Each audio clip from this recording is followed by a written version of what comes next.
We had no idea the troublemaker would be as beautiful as you are. And gentlemanly. My luck is turning. What is your name, Fräulein? Why bother with names? This won't be more than a one-night stand. Ah, that is too bad. A shame, really. We were hoping for Something more of a commitment.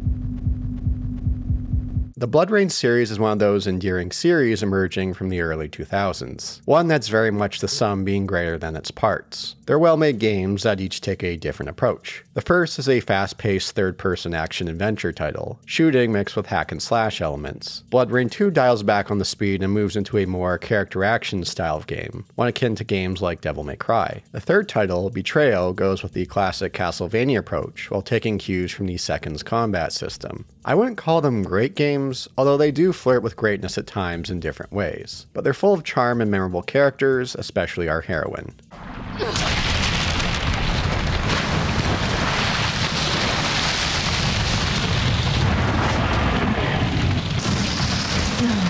Big mama. In BloodRayne, we play as Rayne, a Dhampir. Dhampir are half human, half vampire. She has a great entrance, with a somewhat comical first line.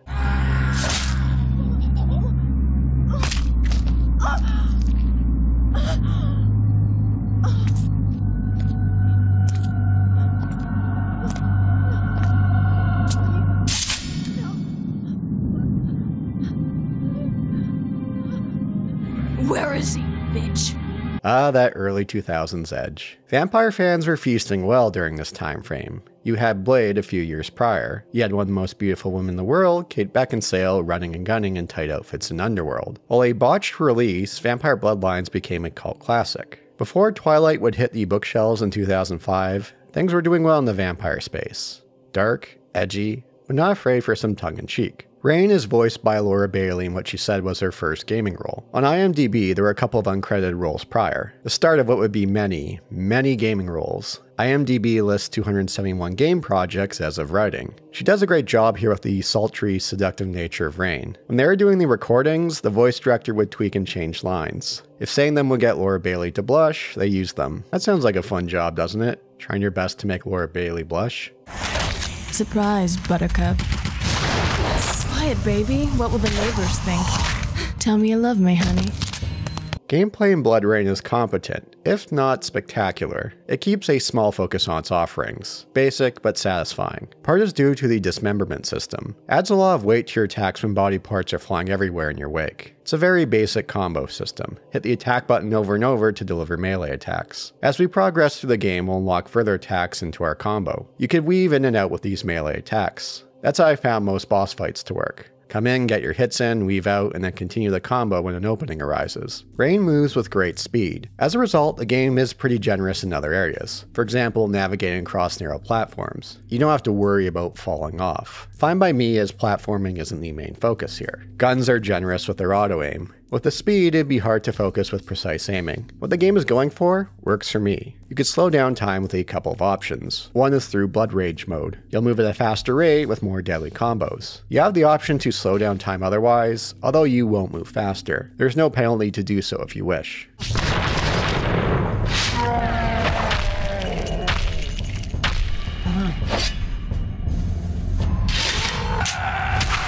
Remember, this was around the time frame when slow motion was becoming a big thing in gaming. We collect and drop guns as we see fit.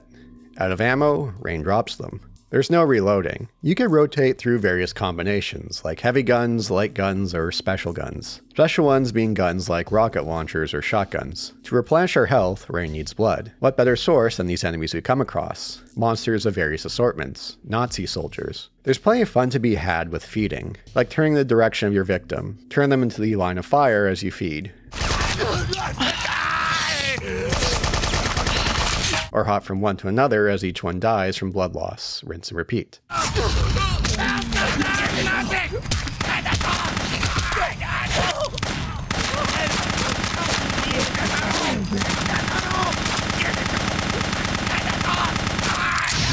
I'm sure they got Laura Bailey to blush from recording the sounds of Rayne feeding. I like to think their guns going off near the end of the feed is not only the extinguishing of the flame of life, but letting that fire extinguisher off one last time. BloodRayne does have objective markers, somewhat a bit ahead of its time considering its release date of 2002. This isn't an open world or anything. Levels are linear. Still, it's out of the way and you need to activate Aura Vision to get a closer look. You can tell they took this into consideration when designing levels. Without them, you'd be pretty confused about which way to go next, though sometimes they'll have those short cutscenes showing where to go next. Not a detriment, but something to note, considering how reliant developers would get on them. Let's go through the game's major beats, so spoilers ahead. BloodRayne starts off in Louisiana in the year of our Lord 1933, with Rayne as Mintz, a fellow Dampier. BloodRayne offers plenty of fan service throughout with camera angles and cutscenes.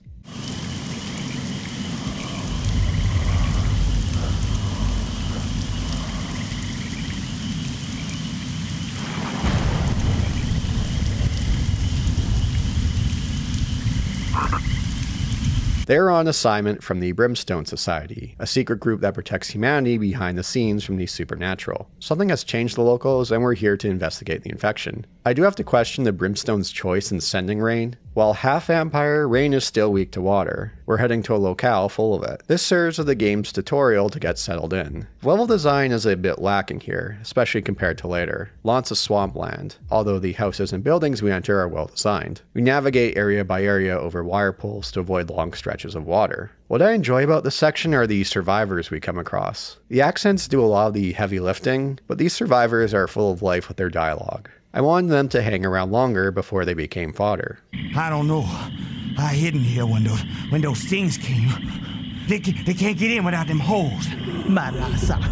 Fancies herself Marie Laveau voodoo priestess. What about her? She hook up with the old German who came here. She go out to both graveyard and she do black magic. And she's responsible for this? Oui. She and the German, scary man. Mintz as well, who becomes dinner for one of these creatures.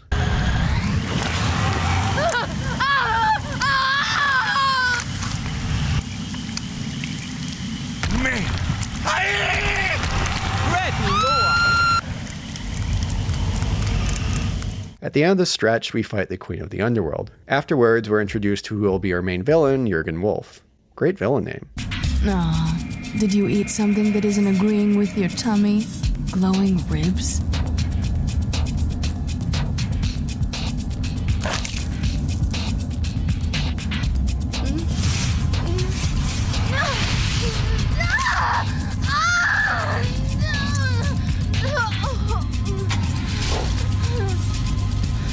I believe you have what I'm looking for. You might say I'm a collector of these things. Oh, God. Nothing personal, although I will enjoy this greatly.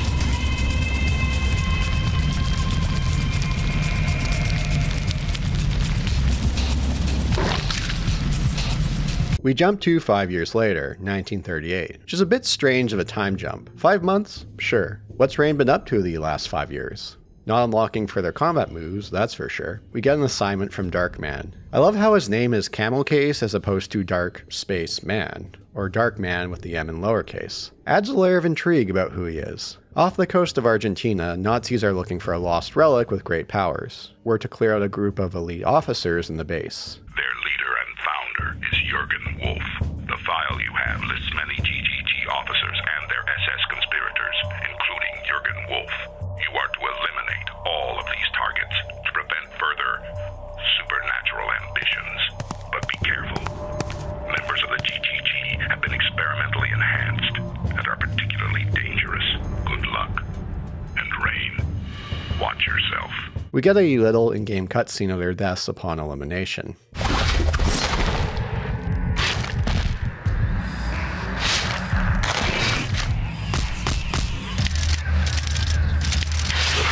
This section involves some backtracking, something I found a bit perplexing. A linear path through the base would have been fine. It's not like it's looping level design where we unlock the way forward one bit at a time, although the backtracking eases up as we progress forward. Many of these elite officers are straightforward. Some are to cross off the list and that's it. Others have more to offer, like the priest in regards to exposition and the more involved encounter. Atlantis, a legendary kingdom. A superior race with powers beyond our imagination. An Aryan race. Pure of blood, pristine. Then the kingdom was lost. The sea reclaimed its right, but not all is lost. The greatest Atlantean leader, Beliar, was immortal. His body scattered in pieces in the destruction of Atlantis. Finally, we have located our great leader's skull. It is here, buried deep underground.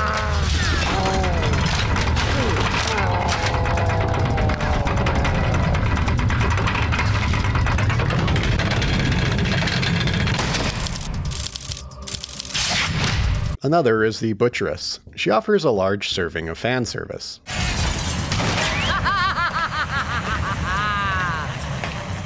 Plus, she's related to a notable historical figure with a bloodline. We have something in common, you and I. I am a direct descendant of Elizabeth Bathory. You know the name? The Blood Countess. I had a feeling you'd recognize the name. You should appreciate the lust for blood. Elizabeth Bathory is an interesting historical figure, a Hungarian noblewoman from the 16th and 17th century, accused of killing over 600 young women over the course of her life. Legend said she would bathe in their blood to retain her youth. Some believe she is a victim of a conspiracy against her. It's fascinating stuff to read about. She served as inspiration for Lady Dimitrescu from Resident Evil Village. Anyways, back to Bloodrayne. Another notable elite soldier we'll encounter is Mauler. For someone with that name, he's a man of few words. Although we get more exposition about these relics in this Beliar fellow. The great Beliar is the original devil. When Mephisto fell from heaven, he usurped Beliar. When he couldn't destroy him, Mephisto ripped Beliar into 1,000 pieces and scattered him in all directions. Do you know which relic Wolf is unearthing in Castle Gestalt right now? Beliar's black seething heart. The key to ruling the world is in our own country, and Wolf will control it.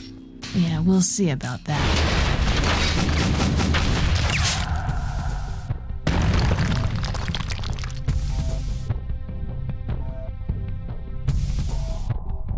I can't be beat that easily. And wrong again. We collect the relic that the priest tells us about, one of Beliar's scattered pieces. With that, we're off to Germany to find the remaining pieces and deal with Jürgen Wolf. Papers. Let me see your papers. Dunk. Drive through. Thanks for the ride, bucko. The third and final act is a welcome change. The prior act in Argentina drags on a bit too long. Pacing here is much better. More elite soldiers to clear out, along with new monsters to encounter. The level design is more linear without backtracking and works far better. Although the stretch of controlling the mech goes on a bit too long. Turns into a back and forth and fighting against other mechs. Turns out Mintz is alive and in cahoots with Wolf. I guess that monster swallowed her whole and she clawed her way out within. Then it turns out she's a double agent. Who do you think saved you after Wolf left you for dead in Louisiana? Who do you think led you to the target file in Germany? Who do you think has been your informant this entire time? But... Although Wolf puts an end to that.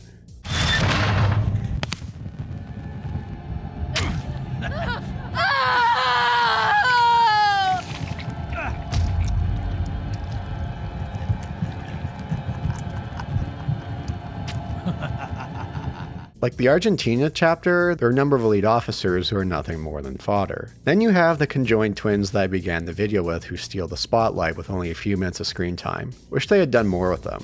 So, you boys lose your arms playing catch?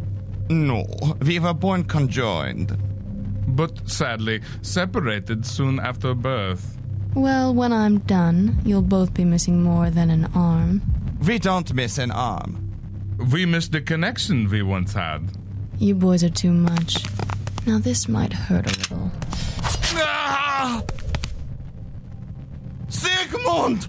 I will not fight you anymore. My brother has been mortally wounded. I will follow soon. She's better than us, brother. Yes, I know. She is pretty, is she not? She is. She never told me. My brother would like to know your name. It's Rayne. Pretty. Sigmund, my brother. Goodbye. Rayne. So... The last boss fight is pretty cool. Not only do we fight Wolf, but we also fight a resurrected Beliar. We have to get rid of Beliar before he grows too big.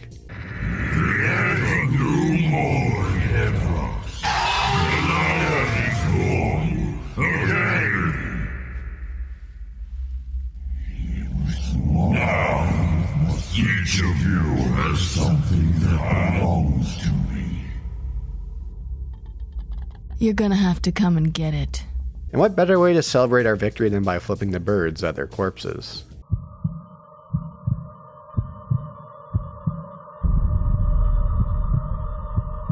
We end with the sequel hook. The Brimstone Society has found Rayne's father, Kagan, a powerful vampire. We'll deal with him in the next game, and many years later. Overall, the first Bloodbrain's a pretty good game. By no means is it a deep game with its combat system, but there's plenty of fun to be had. Stop the lift, please! You can't do this! You really should pay more attention to safety. As you know, most accidents in the workplace can be prevented. Never fails, right? The one day I get to go to the zoo and none of the animals are out. Either it's too hot, or it's raining, or it's the end of the world. While only 2 years apart, BloodRayne 2 is a very different game. It dials up on the hack and slash elements and scales back on the third-person shooter elements. It's a title much more in the vein of Devil May Cry. For the first title, I played with a mouse and keyboard. Within the first combat encounter, I realized the controller was going to be the much better choice. BloodRayne 2 is a pretty ambitious title. They developed a combat system with many layers. More precise platforming becomes part of the game experience. This offers a better experience when the execution is there. That said, with the large scope, some of the elements don't all come together. Like the first, it's a game that flirts with greatness. Some stretches give a taste of it, but do leave some lingering hunger. BloodRayne 2 is on the cusp of having a great combat system. All the pieces are there. That said, they don't quite come together in a coherent way. It's frustrating because it's so close, and there's still tons of fun to be had. It's more the exception than the norm, but the camera can get in the way. This was 2004, and camera issues were still something developers were dealing with. Not a deal breaker, but something to note. Instead of one attack button, blades and kicks have separate attack buttons. There are combos that vary depending on whether you lock on or which direction you hold. You could guard and evade, although there's no counter or parry system. That would have helped, but I don't find it to be the major issue with the combat system. Controls are responsive and tight for the most part. You feel in control. Instead of dropping and picking up new guns, we keep the same ones throughout. Oh, no way. They're real? What you got? Something interesting? My god, Severin. Zerensky's got the Carpathian dragons. I thought they were just legend. Well, that's what Brimstone thought as well.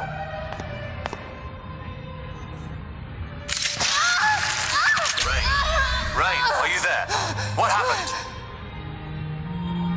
Oh, I'm fine. It's just they're so beautiful.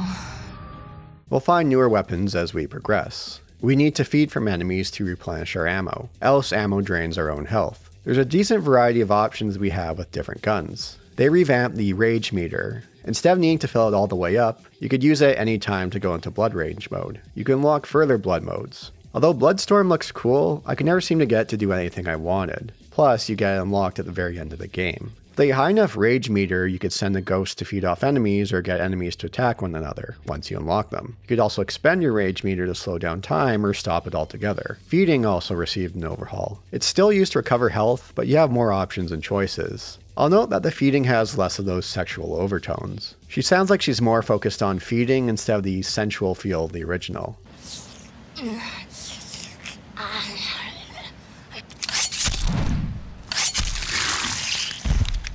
On a similar note, they dialed back on Rayne's sexual blurbs. Less cases of trying to get Laura Bailey to blush in the vocal booth. Don't worry, they do wonders with prosthetics these days. See if your master can put them back together. Alright, thanks for the lesson, bitch. At any point while feeding, you could use a fatality attack. Depending on your position and what button you press, you have a nice, brutal variety at your disposal. These fill up your rage meter.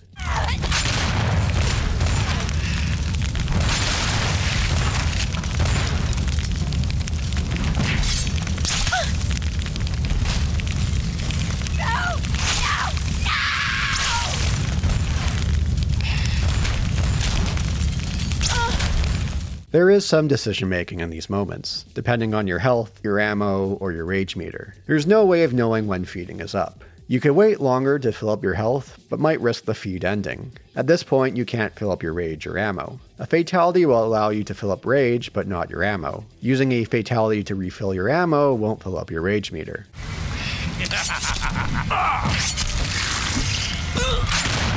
I like this addition, always a trade-off. That said, there is a major issue with feeding, that being how overpowered it is. For a good number of enemies, you could just run up to them and start feeding. Use a fatality for an instant kill. No need to make use of the combat system. Some goons can prevent feeding with a weapon.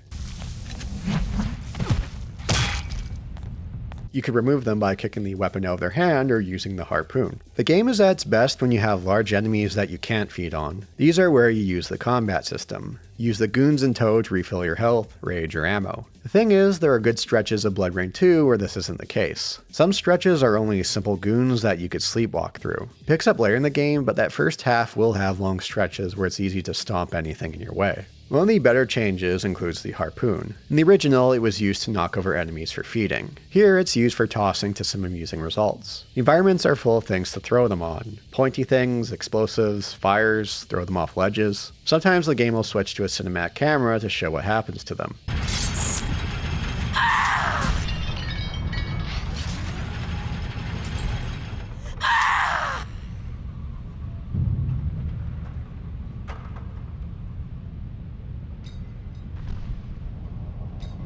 They want to show off those physics, something that was becoming prominent at the time. The game is generous with your harpoon aim. If you aim in the general direction of an object it can interact with, it'll do the rest. A lot of these are quite amusing, like tossing them into something electrical.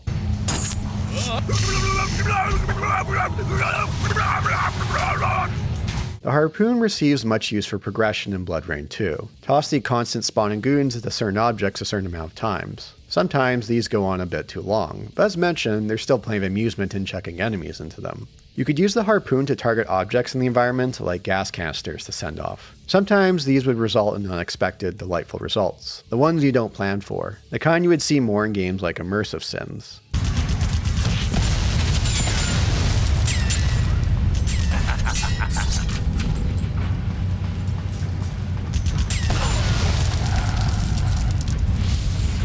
The game gives more incentive to use the harpoon beyond being required for progression at points. Tossing enemies into objects for kills fills the carnage meter. Fill it up enough and you'll extend your health and rage meter.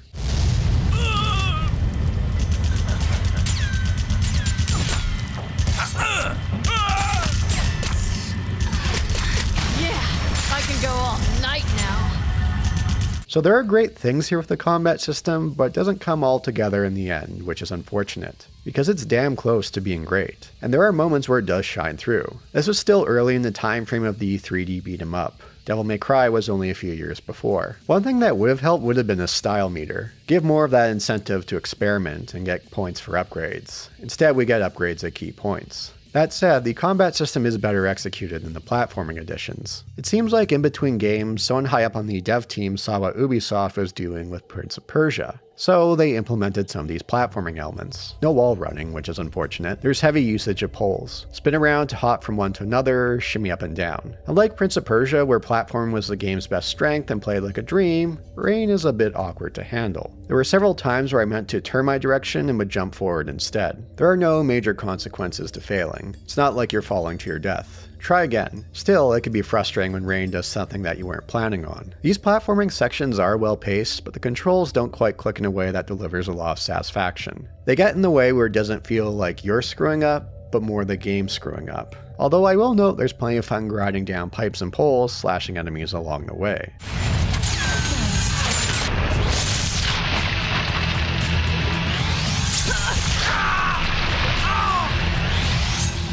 Let's go through the campaign and some of the major beats, so spoilers ahead. Like the first game, Rayne makes quite the entrance, although this time in a different way. My God, look at that. Good night. Oh, that's definitely stimulating my economy. Jesus, Bill sees her and I'll be on my back for the rest of the weekend. Okay, mics are working fine. I'm gonna check out the upper floors. Oh my God, Becky, look at her butt. It is so big. What's Rayne doing at this fancy party? The game takes place in the present day. or 2004 to be specific with its release. Almost 70 years since the original. Rayne has a new partner on hand, that being Severin. What happened to Darkman? The voice actor passed away in 2003, and none other than Troy Baker voices Severin in one of his first gaming roles. Nice turnout. City council, captains of industry, high rollers, mob bosses. Everyone's here but the crown heads of Europe. They're shooting up in the bathroom with a couple of sultans. You find anything? Mm-hmm. Nose round a bit upstairs. Looks like our host Zarinsky, darling, is a member of your extended family. First many times working with Laura Bailey on the same project, although he doesn't get clubbed to death here. He does pull double duty, voicing Kagan, the antagonist, a powerful vampire and Rayne's father. He's got quite the range here. I see. Yet another you stole from me, Professor. Raised it as your own, did you? Taught it to kill its own kind. And after all the trouble I took to create it, and all the other mongrels just like it. Since the end of the Second World War, Rayne has been hunting down Kagan's offspring, her half-siblings. She's getting near the end of ridding them along with Kagan, which sounds like a great premise for a globe-trotting adventure. I love the first level. Fighting all these goons and they dress like that with a fancy party going on. I love these kind of settings for levels. Oh! Well, that's not the case. Kagan's remaining offspring have convened in this one city. We're trying to hunt down the rest and find out what they're up to. Vampires are beginning to move out in the open. We're given bits and pieces here of the vampire world around us with Rayne's half-siblings. They'll serve as the major bosses along the way. Zax. Zarinsky's dead. His party was a success. With its leaders dead, the city is left wide open. Ah, he fulfilled his purpose then. No greater aspiration in the natural order. And how did our erstwhile brother perish? Not clear yet. There may be an interloper. I'm investigating.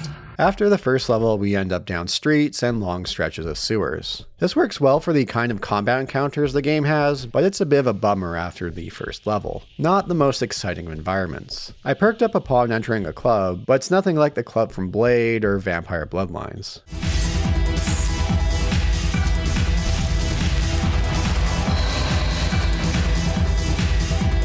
Yeah, bringing down the house. What else can I use in here? The sewer stretch does go on for some time. There's an interesting short stretch where we have to deal with the sun, but it's only brief. There's a lot more mileage they could have gotten out of it. It's here we discover what Kagan and his crew are up to with this shroud, blocking out the sun to traverse as they please. They can move out in the open and take over. Dead gods! I never thought I'd see the day when vampires can walk freely in daylight. The shroud works perfectly. Once you finalize your incoming shipment, we can initiate our hostile takeover. The main shroud tower here is prepared to pump enough shroud into the sky to cover the entire city and eventually destroy the race of man. There's this one section of climbing the tower that I swear was an infinite loop with how long it was going on for. While we do take out one of the shroud towers, Kagan releases the rest across the city in a pretty cool scene. It's nice to see a villain succeed in his plan.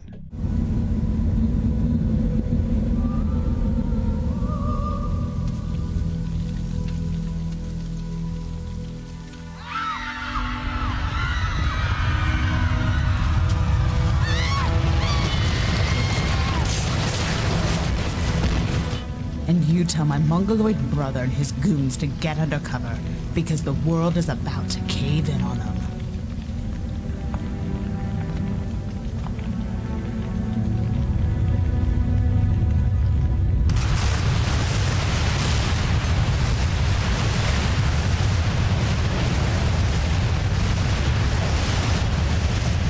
Glorious.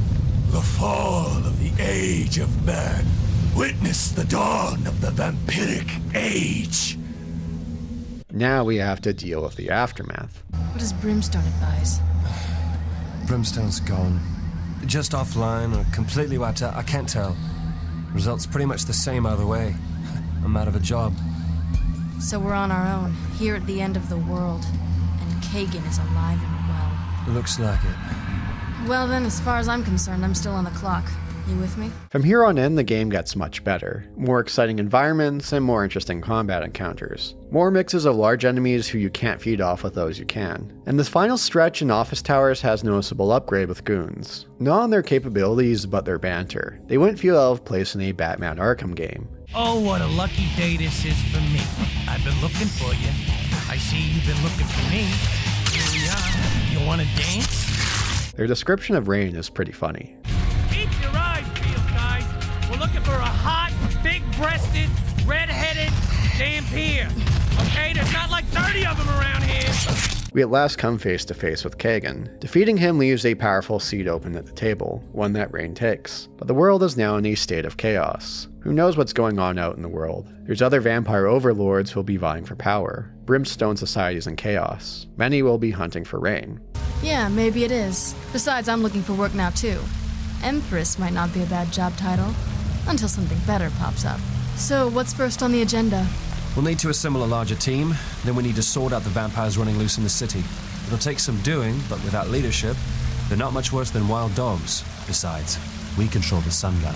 And that's right. This is a great setup for a sequel. It's unfortunate it's one that we would never get, although we would get another title in the series. Once again, in a much different direction and style of what came before. Rayne. You can talk, too. You're full of surprises. Care to tell me who you actually are? I'm here to warn you. Lord Kagan is here. You don't say. Oh, a family reunion. Shame, I didn't bring dessert. It'd be around 7 years until the next Bloodrayne title, in September of 2011. Between that time, Uwe Boll would release 3 films in the series. The later 2 went direct to video. You know, as time has passed, I'm not as harsh on Uwe Boll. Less on the fact that his films aren't as bad as people think. His work is terrible. It's more to do with the quality drop we've had over the last decade or so in all forms of media. All the IPs dredged out by writers who don't understand, respect, or even like the property. Uwe doesn't seem that bad in comparison. So you have to really wake up and you have to see me what I am. I'm the only genius in the whole fucking business.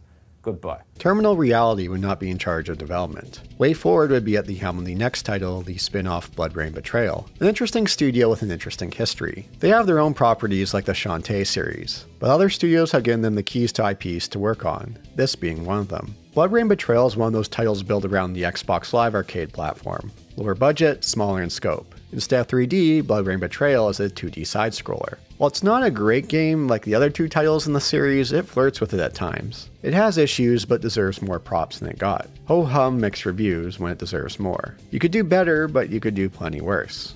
Combat is the main focus of Bloodrayne Betrayal, with some platforming elements. Like Bloodrayne 2, the combat system has better execution than the platforming. That's where the main flaws of Betrayal lie. With the 2D perspective, castles and vampires, there's a lot to compare to Castlevania here. Instead of going the post-Symphony of the Night Metroidvania route, it's in the vein of classic Castlevania. While Way Forward does have experience in Metroidvanias, the Shantae series was only 2 games deep at the time. Too bad, because I'm curious how a Metroidvania Bloodrayne would play out. That said, they do a great job of evoking the classic Castlevania feel, with a combat system with some legs. Before that, let's talk about the presentation. I'm a bit in regards to Rayne's look, but everything else looks fantastic, especially the animations. It's clear plenty of love went into them. Each enemy is distinct with fantastic animations. With how chaotic things can get during combat, there is strong visual clarity. Things don't get lost in the shuffle. You'll see all attacks coming and what you're doing. Something that's tricky to pull off. Around this time, I was recording footage from Blasphemous in preparation for Blasphemous 2,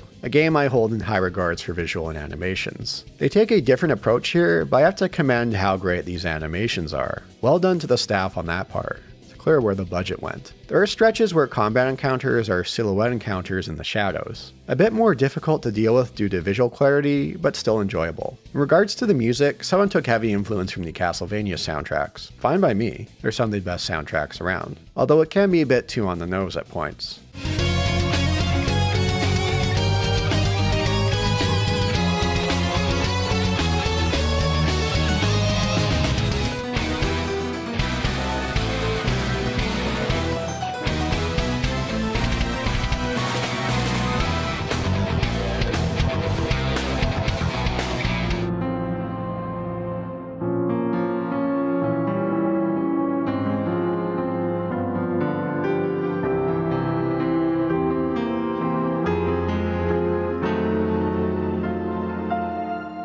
Betrayal has a pretty decent combat system under the hood. It shares similarities with BloodRayne 2 with some streamlining. Something built for a 2D beat-em-up, but still offers several options. I found its execution better than the one in BloodRayne 2 in regards to its scope. You have several combos and a couple of guns at your disposal. Feeding offers more options. We have the usual feeding for regenerating health. A quick bite allows you to infect enemies and use them as a bomb. Set them off to deal damage to others.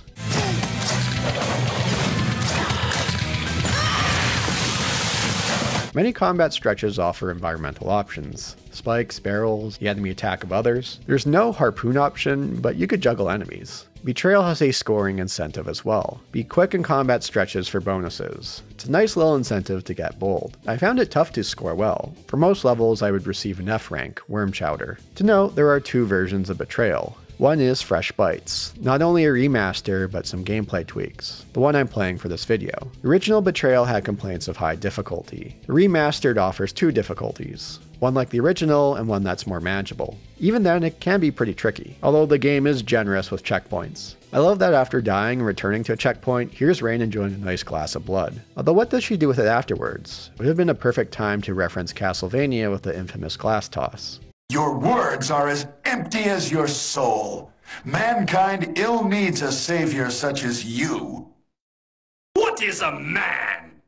A miserable little pile of secrets! Betrayal is not a long game, nor does it need to be. A good 3 hours or so. It doesn't overstay its welcome. The combat kept me engaged throughout. Enough variety of enemies, combinations of enemies, and environmental challenges to consider. There's not as much under the hood compared to BloodRayne 2, but the execution is better.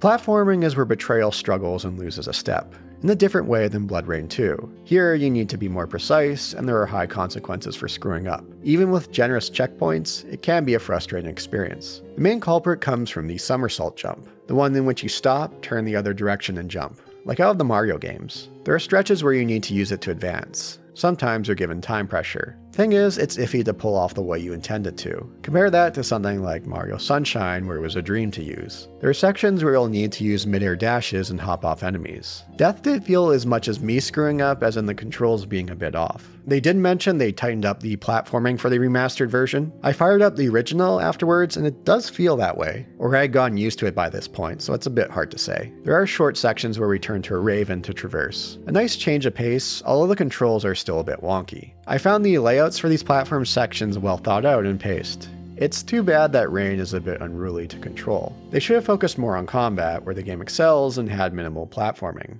Speaking of minimal, there's a minimal story here. The Brimstone Society calls in Rayne for one last mission. In the original version, there's no voiceover. For the remastered version, Laura Bailey and Troy Baker return in a nice touch. Raven betrays me, then saves me. Now I get to hunt down my dad. This could turn out to be a pretty good day. Cretans! Can I not count on you to dispatch a few useless troops? But here, a little something for your efforts.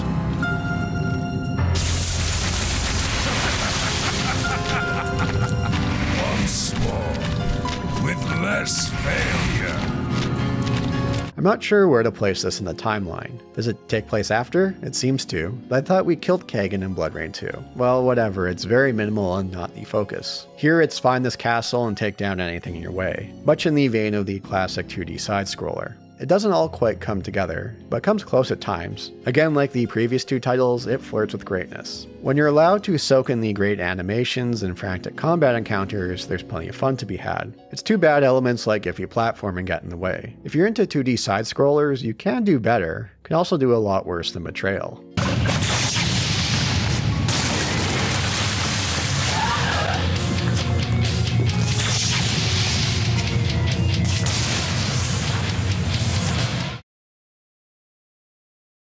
So what's next for the BloodRayne series? The remastered versions I played for this video came out in late 2020. Publisher Ziggurat Interactive bought the rights to the series earlier that year from Majesco. They've been acquiring quite a catalog of properties. They mentioned they plan on further expanding and exploring the BloodRayne universe. Although since then, things have been quiet. So here comes speculation time. WayForward has expressed interest in another title like Betrayal. But I've been thinking about what a big budget BloodRayne title should and shouldn't look like. A remake? No thanks. A reboot? It's a possibility. You could do a prequel to the events of the first BloodRayne, or the events of what happened between the first two titles, or continue after the events of 2. As far as tone, keep that early 2000s edge with that tongue-in-cheek elements of humor. Don't make it something more suitable for the dreaded quote-unquote modern audience. No millennial writing, please. If you're not sure what I mean by that, the channel Shredded Nerd has a great video on this subject. No Marvel quips or Whedon speak. Sure, Rayne would toss out some sass, but the last thing I want her is turning into a quipping machine.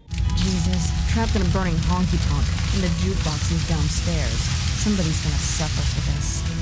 In a nutshell, don't pull a Saints Row on it. Brunch is a time for friends and mimosas, not debates on morality. Keep the sex appeal. It's part of the series' identity. Keep Rayne likable and bring Laura Bailey back to voice her. That shouldn't be too much to ask. But seeing how most modern writing has played out, that seems to be. Especially when bringing back old franchises. Know what made the series work in the first place and respect it. This seems to be the exception and not the norm these days, unfortunately. What about on the gameplay front?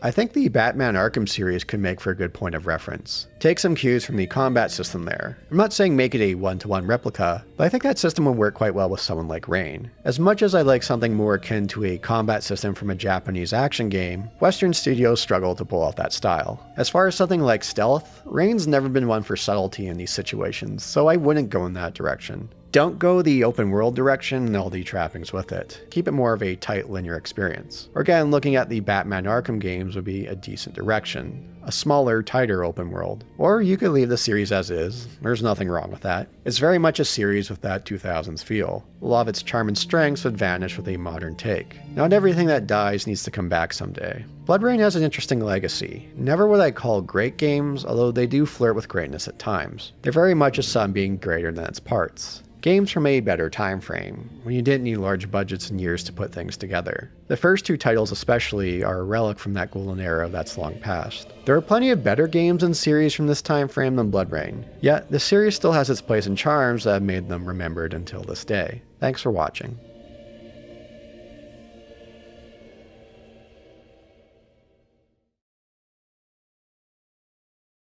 Did I ever tell you about my uncle, the farmer? No, what about your uncle the farmer? Well, my uncle's a farmer and has this bull named Big. Everything about it is perfect. Except for one thing. Yeah? What's that? Its eyes. They're crossed. My uncle knew he could win first prize at the local fair if he could only fix the bull's eyes. He tried everything to fix it. The vet, home remedies, you name it. So what did he do? Well, one day, a new farmhand, who wasn't too smart, saw Big and said to my uncle, "You want I should fix that the bull's eyes for you?" My uncle said, "You can fix it?" To which the farmhand said, "Sure. You got a lead pipe?" A lead pipe, you said? Yeah. Being as my uncle, he tried everything. He said, "Yeah, I guess there's one in the shed. I'll go get it." He came back and handed the pipe to the farmhand. The farmhand took the pipe and shoved it right up Big's ass. Up his ass? Yeah, but before my uncle could even say anything, the farmhand blew into the pipe as hard as he could. Unbelievably, the bull's eyes uncrossed. Scheiße. Wait, I'm not done. So the next day, my uncle wants to take the bull to the fair since its eyes are now fixed. But when he and the farmhand checked the bull that morning, its eyes are crossed again. My uncle says, "Let me try that too." He takes the lead pipe, shoves it in poor Big's rump and blows. Nothing happens. He tries again. Still nothing. He tries one more time. The veins in his forehead and neck bulge. His face turns red. He's blowing that hard. Let me guess. Nothing. Yeah, so the farmhand says, "Here, let me do it. You're doing it wrong." He then proceeds to pull the pipe out, turn it around and shove it back in. The farmhand's just about to put his mouth on the filthy pipe end. When my uncle says, "What the hell are you doing, boy?" And the farmhand replies, "You don't think I want your germs, do you?" Oh, Christ. That didn't really happen, did it? It's a joke. Oh, yeah. I heard that one before. What?